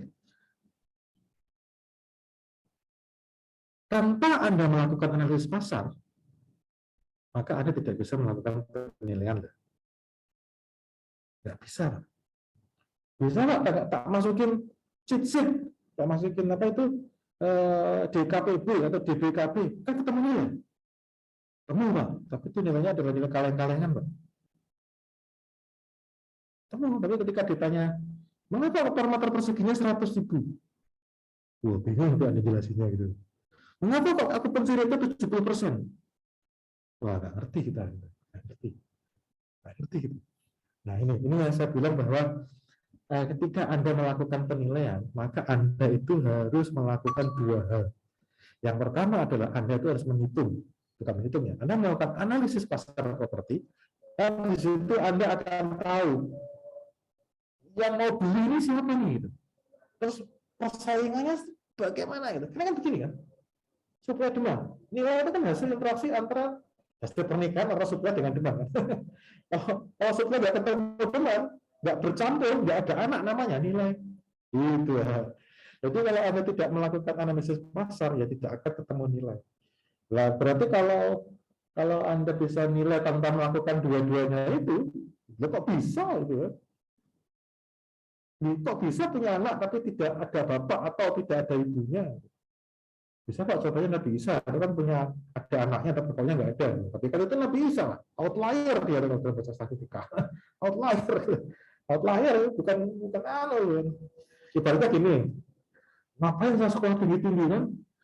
Itu contohnya Bill Gates itu drop out aja kaya. Bill Gates itu Bill Gates itu bukan. Ya bukan ya. Jangan ngambilin seperti Bill Gates. Itu Anthony Salim itu nggak sekolah tinggi juga kaya banget, Pak. Anthony Salim itu anaknya siapa? Siapa sih ketua pendirinya grup Salim Group itu? Temannya Pak Harto itu Anda Anthony Salim atau bukan? Ya bukan. Jadi jangan persamakan dengan Anthony Salim. Nah itu ya. Ini juga seperti itu. Kalau Anda tidak melakukan APP, maka nilai yang Anda hasilkan itu adalah nilai yang kalau saya bilang kaleng-kalengan. Ada sih ada, tolak angka sih keluar, tapi ketika Anda disuruh mempertahankan nilai itu di depan pihak ketiga, Anda akan gelagapan sendiri. Pihak ketiga ini siapa? Kalau orang pajak biasanya hakim, karena wajib pajak. Kalau di JKN biasanya BPK biasanya, karena terkait dengan aset negara kan, BMN kan, BMN itu kan BPK kan yang membuat laporan keuangan kan BPK. Nah, BPK kan dapat input dari salah satu DJKN, misalkan nilai aset negara ini berapa ya DJKN. Kan BPK bisa nanya, ini kan 100 juta dapatnya dari mana nih? Ya? Benar apa enggak nih? Kan begitu BPK dia. Sebelum dia bisa memakai angka itu kan dia harus meyakinkan betul bahwa angka ini benar. Nah, kalau Anda tidak melakukan APP, ya Anda akan bakal gelagapan kalau jawab seperti itu. Nah, terus HBU kan ya seperti itu. HBU itu mengapa harus dilakukan HBU? Karena nilai itu dihasilkan pada kondisi optimum. Kondisi optimum. Yang kemarin asumsinya adalah bahwa manusia itu adalah utility maximizer tuh. Makhluk egois yang dia utility maximizer. Dan nilai itu kondisi ketika barang itu dimanfaatkan semaksimal mungkin, sebaik mungkin. Makanya ada analisis HBU. Gitu. Kalau ini tidak dua dibikin, nggak ketemu nilai masuk. Jadi harus dibikin HBU. Makanya kalau tadi pakai historical cost bisa juga. Syaratnya itu bangunan sudah berdiri lama. Gitu. Aksinya adalah berdiri nih, itu bisa pakai historical cost. Tapi kalau tadi kebetulan ini adalah tidak jauh dari Paxson, mungkin sekitar 5 kilo. Nggak nyampe setengah kilo, deket kok. Itu sedang dibikin kantor, Pak. Gede juga itu. Nah, itu kan nggak punya data historis itu ya. Dari mana saya dapatnya? Nah, dari mana saya dapatnya? Ya harus dari analisis pasar, Pak. Ini dapat dari analisis pasar. Ini dapat dari analisis pasar yang kayak gitu itu normalnya semeternya berapa? Ya dari pasar. Atau mungkin nanti kita bisa wawancara juga dengan seorang itu kan, si yang punya kan, ini mau disewain berapa nih? Ya, juga itu bisa juga. Itu Mas Adi. Jadi ya harus bikin analisis pasar, Mas. Harus bikin analisis pasar. Baik, Pak. Terima kasih, Pak. mau harus dibikin. Mau nggak mau. Ada lagi yang ingin disampaikan Bapak Ibu yang disampaikan. Izin nanya Pak, Oh. waktu kita ngitung NPV untuk properti yang bukan baru gitu Pak, initial outlay-nya masih diperhitungkan nggak Pak? Oh, nggak perlu, Pak. Nggak perlu. Nggak perlu, Pak. Karena kan begini, mengapa kita menghitung gini, maksudnya begini ya, mungkin Pak. Gini aja kali ya. Nah, ini yang kecil aja. Mengapa kok kita menghitung, kan ada yang begini ya, tahun ke 0, 1, 2, 3 gitu ya barangkali ya. Ini kan dimasukkan seperti itu kan maksudnya. Mengapa kok tahun ke 0 itu dimasukkan? Mengapa kok di sini kan biasanya kan di sini ongkos konstruksi misalkan ya. Konstruksi dia habis duit 100 gitu. Di sini dia ketemu angka 20 gitu misalkan ya. Misalkan. Kan berarti NPV kan ini ya sama dengan ini ditambah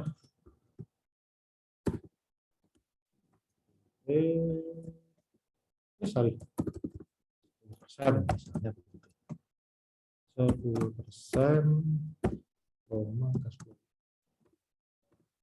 nah Rekoarjo presentasi maksudnya nah begini kan mungkin seperti ini.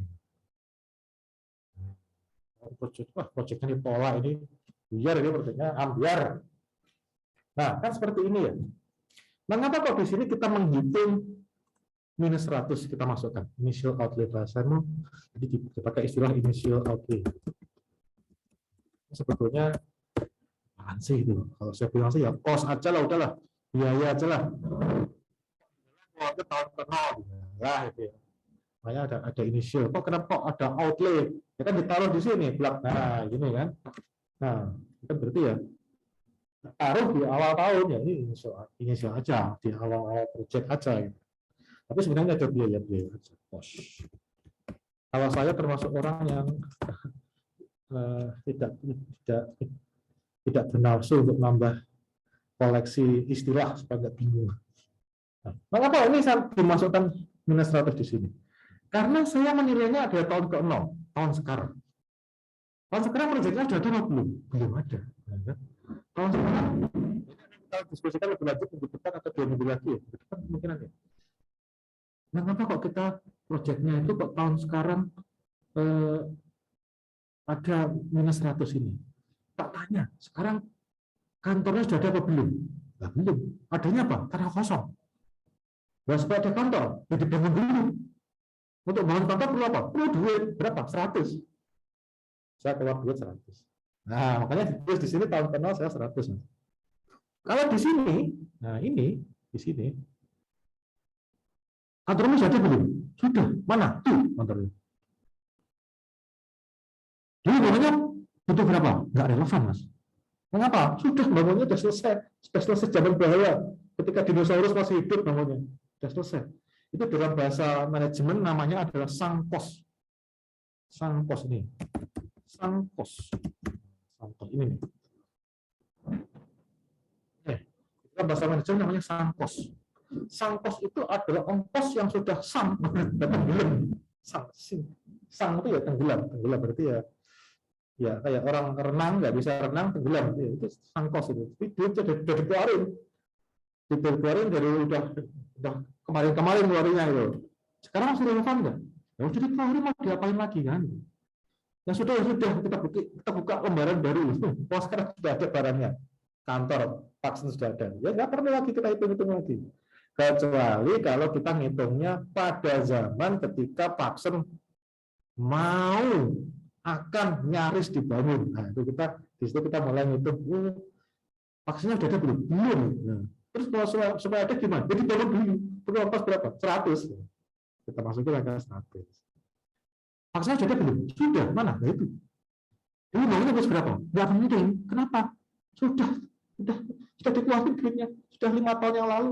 Mau tanggal terimanya tanggal sekarang hari ini kok ngapain kita mikirin duit yang kita terima dia kategori 5 tahun yang lalu. Ya gitu lah.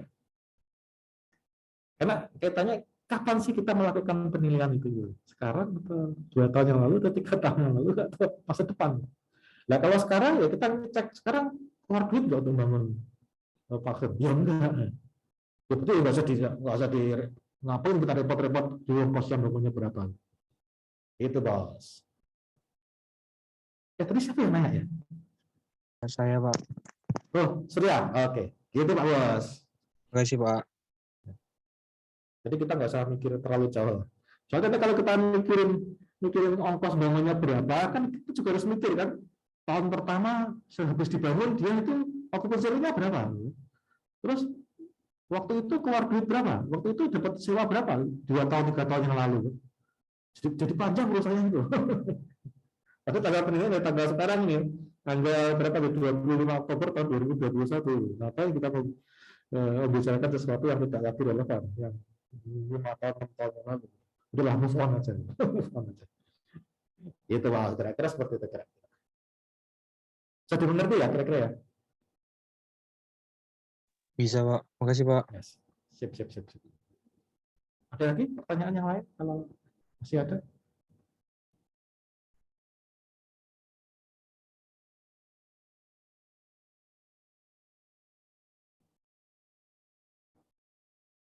Tidak ada?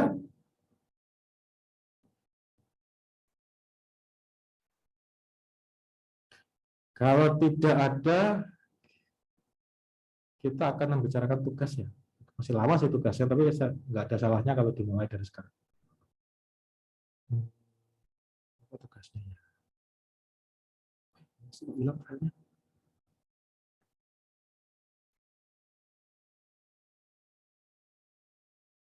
Nah, ngeri pintu bergerak sendiri.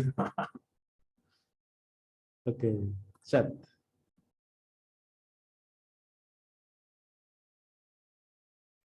Nah, di chat Zoom itu saya bagikan file isinya adalah field untuk tugas yang nomor 2. Masih lama sih tugasnya sih nggak masalah, tapi nggak ada salahnya malah dipikirkan dari sekarang.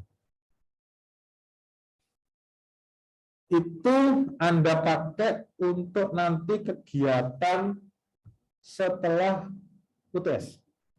Jadi pada paruh kedua semester nanti tidak ada lagi materi. Ini kan materi sudah. Kalau sebelum UTS kan kita sekarang masih ada kelas kan seperti ini kan. Nanti setelah UTS tidak ada kelas lagi seperti ini. Adanya adalah Anda mulai kerja. Yang kerja Anda, saya hanya ngelihat-lihat saja. Ada yang perlu disampaikan ya disampaikan. Nah ini untuk Anda bisa kerja di setelah UTS itu Anda perlu data. Makanya ketika Anda baca di RPS, setiap orang itu mengumpulkan data ya kurang lebih 5 observasi lah. 5 observasi. Masih lama sih waktunya, tapi kalau dimulai dari sekarang kalau lebih enak deh.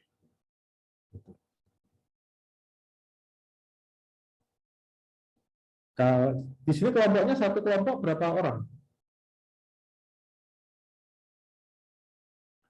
7 ya, berapa? Bisa dibagikan kelompoknya ya? Satu kelompok berapa orang?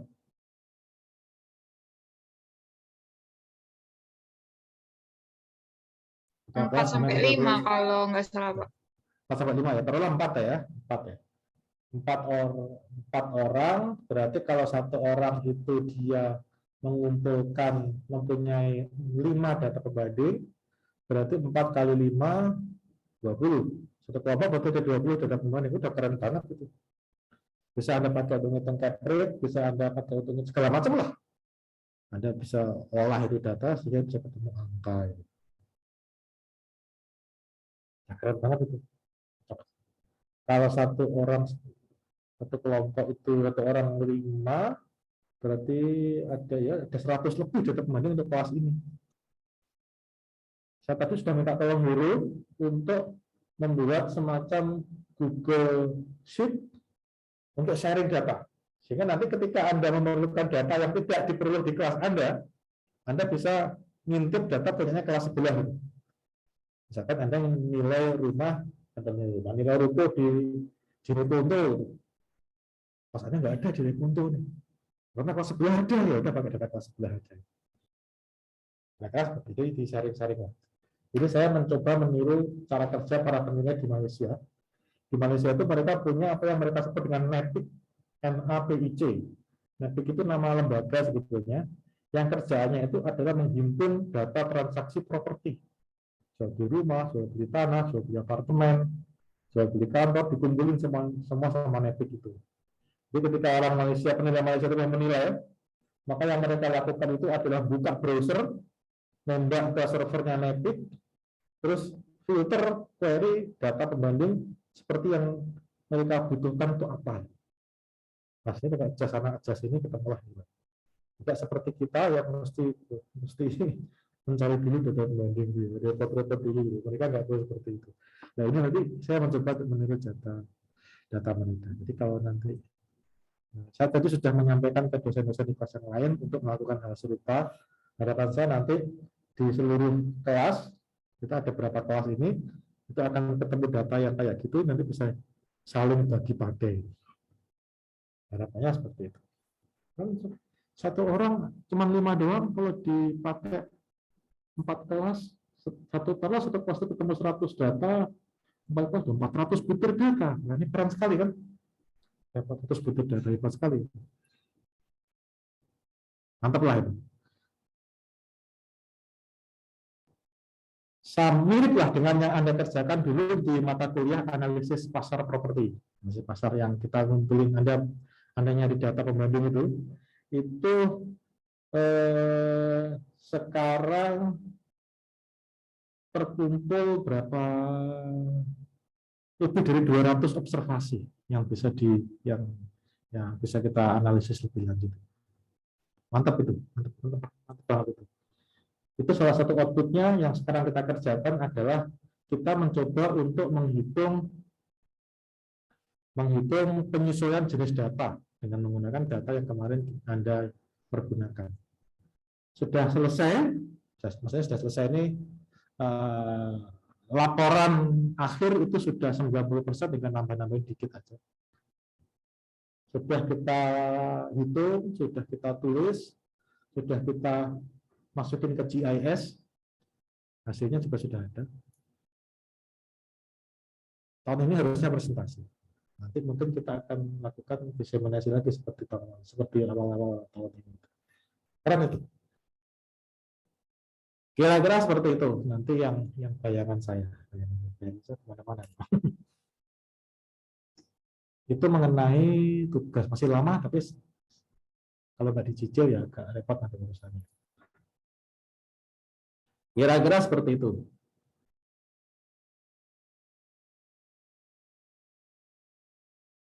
Ada yang ditanyakan lagi?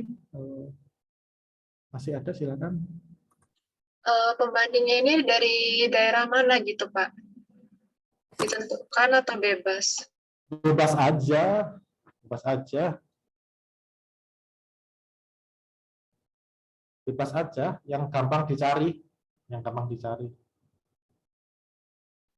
Misalkan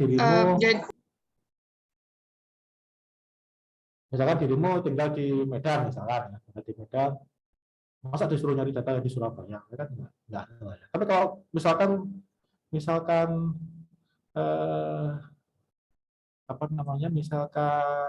dapat data Surabaya juga nggak masalah, makanya tidak ditentukan. Kira-kira seperti itu. Oke, Pak. Terima kasih, Pak. Bebas saja.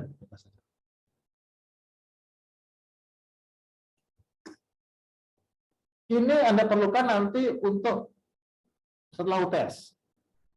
Karena kalau tidak punya data nanti Anda nggak bisa kerja nanti setelah UTS. Tadi Hoki keluar emot sama hotmail.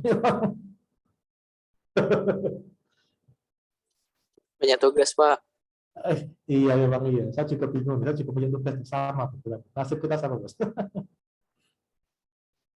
Iya sama. Nasib kita sama. Izin bertanya Pak terkait tugasnya.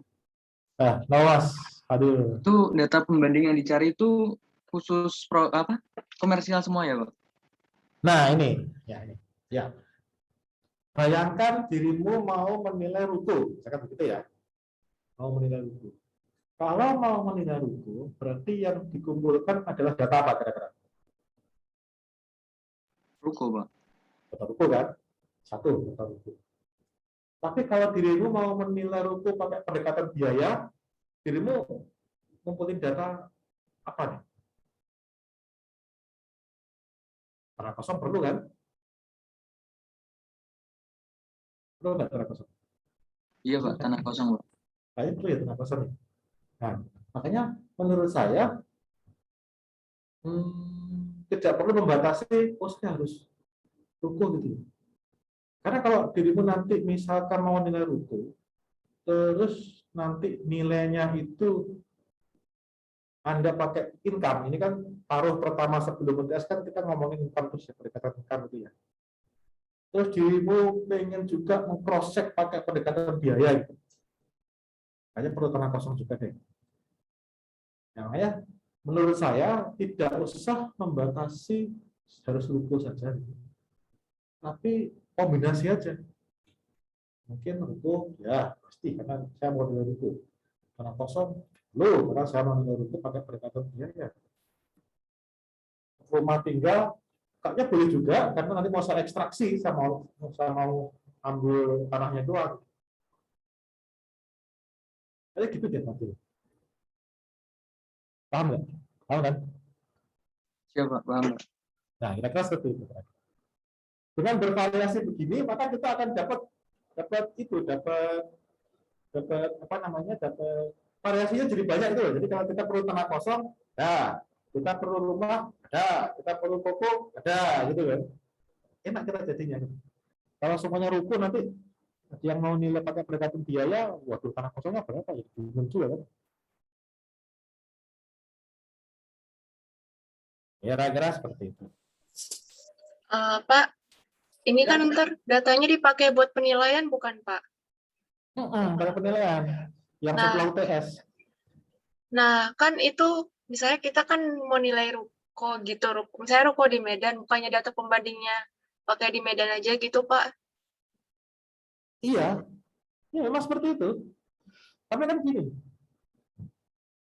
misalkan dirimu nurunin itu di Medan, terus satu kelompok itu ngumpulin data di Medan dapat 5 orang, masing-masing kelompok taruh dapat 3 gitu ya. Jadi 15 Medan semua, cakep, nggak masalah, nggak masalah, nggak masalah. Oh, berarti satu kelompok itu ngumpulin data di satu daerah aja gitu, Pak? Di satu kota aja gitu? Ya sebetulnya terserah sih. Jadi gini ya, susah ngomongnya sih ya. Jadi gini, misalkan begini nih, misalkan begini, dirimu ngumpulin data di Medan. Medan mungkin nggak masalah lah ya, banyak orang jual beli properti di Medan. Surabaya mungkin juga oke juga. Misalkan ada orang yang ada kelompok yang mau menilai ruko di Madiun, misalkan begitu. Tapi ketika dia nyari di Madiun, kelompok dia itu cuma dapat 2 data aja yang di Madiun. Yang dia dapat di kelompok dia cuma 2. Tapi kelompok lain ada yang punya data di Madiun, kelompok sebelah ada satu kelompok yang punya data di Madiun, 3. Kelas lain punya ada 2 lagi yang punya 2 kelompok yang punya data di Madiun masing-masing 1, 7. Nah, sudah keren ini. Itu yang saya maksud. Jadi kita itu sharing resources lah, bahasa kerennya gitu ya, sharing resources. Harapannya kalau ketika kita mengumpulkan lokasinya, tentunya diutamakan yang dikerjakan kelompok Anda kan. Tapi kalau kelompok Anda ngacak juga, ya saya kira kita tidak bisa.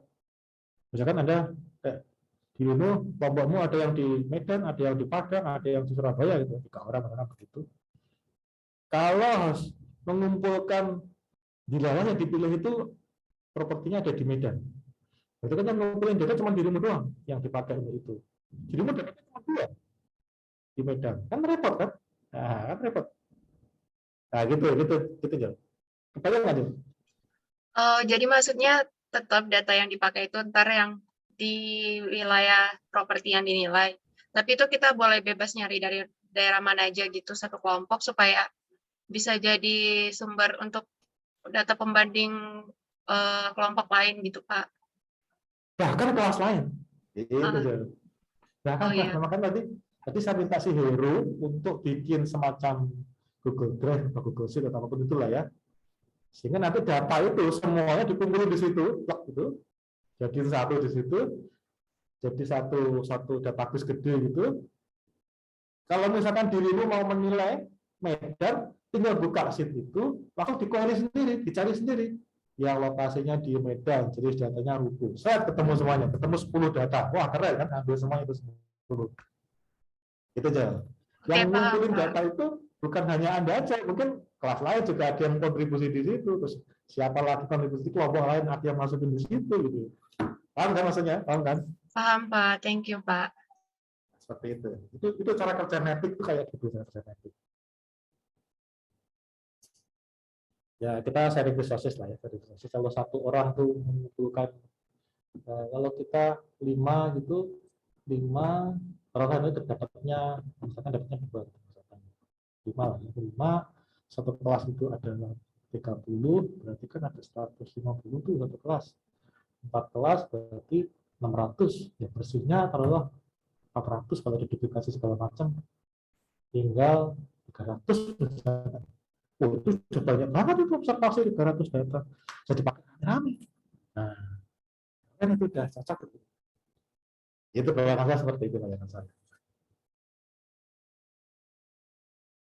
Kebayang kan?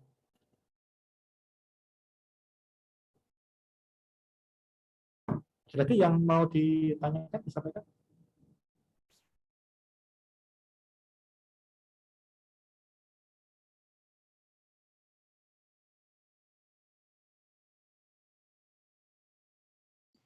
Pak, untuk Apa, Mbak?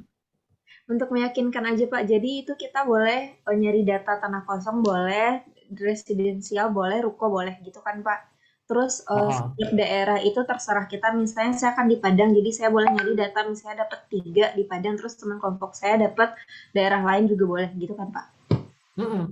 Boleh, gitu. Harapannya nanti setiap orang akan, iya, harapannya ini setiap orang dapat dari dirimu dapat 3, nanti ada dapat 2 kan, jadi 5 jadinya kan. Oh iya. Misalnya. Makasih Pak. Terima kasih.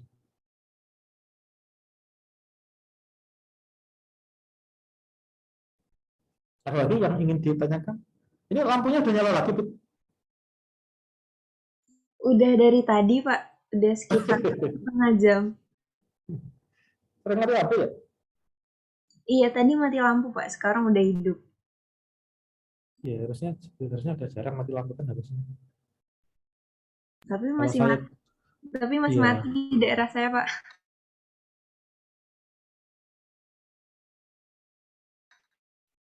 Oh, sering apa jarang? Jarang kan ya? Ada mati Harusnya gitu jarang, Pak. Pak. Jadi tuh, soalnya saya masih di daerah Pak. Ya. Saya dulu malah 2-3 tahun yang lalu atau mungkin 5 tahun yang lalu kali ya. Itu kalau kita tempat saya sekarang hujan nih. Hujan gini pasti mati lampu nih. Pasti mati lampu. Kalau setiap hari hujan ya setiap hari mati lampu. Di Serpong itu Serpong. Serpong sekitar 5 tahun yang lalu lah. Tapi sejak ada pembangunan proyek PL pembangkit tenaga listrik yang 35.000 itu jadi sekarang surplus ya, listrik di Indonesia itu surplus sekarang. Jadi kalau ada mati lampu itu harusnya bukan karena, kalau dulu mati lampu itu karena memang ada kekurangan listrik. Jadi butuhnya 1.000, adanya cuma 800, jadi digilir. Kalau sekarang itu tidak seperti itu, sudah surplus. Jadi mati lampu itu pasti karena gangguan teknis. Kabel putus lah, kena listrik lah, kena banjir atau kena apalah gitu lah. Jadi bukan karena defisit listrik.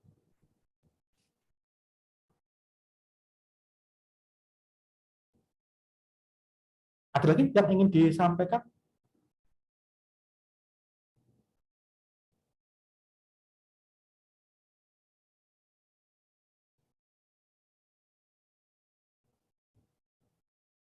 Kalau tidak ada, itu nanti itulah penerapan dari pendekatan DCF ya. Nanti minggu depan atau 2 minggu lagi kita akan mengulangi lagi materi ini, tapi dengan konteks yang agak berbeda. Kalau sekarang kan kita menilai properti yang sudah ada, dan nanti minggu depan atau 2 minggu lagi kita akan menggunakan teknik yang sama untuk mencoba menilai properti yang kondisinya lain, misalnya menggunakan development. Mungkin demikian, kalau tidak ditanyakan, saya akan tutup kelas kita. Ketemu lagi minggu depan ya. Iya, Pak. Saya stop share.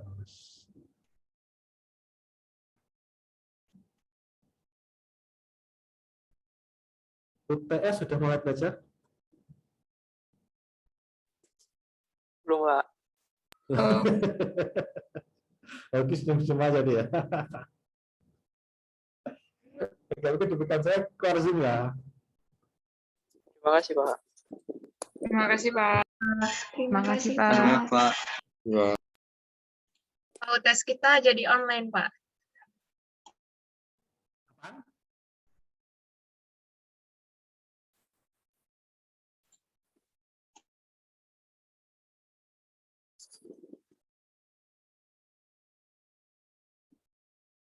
Ya, nanya gantung.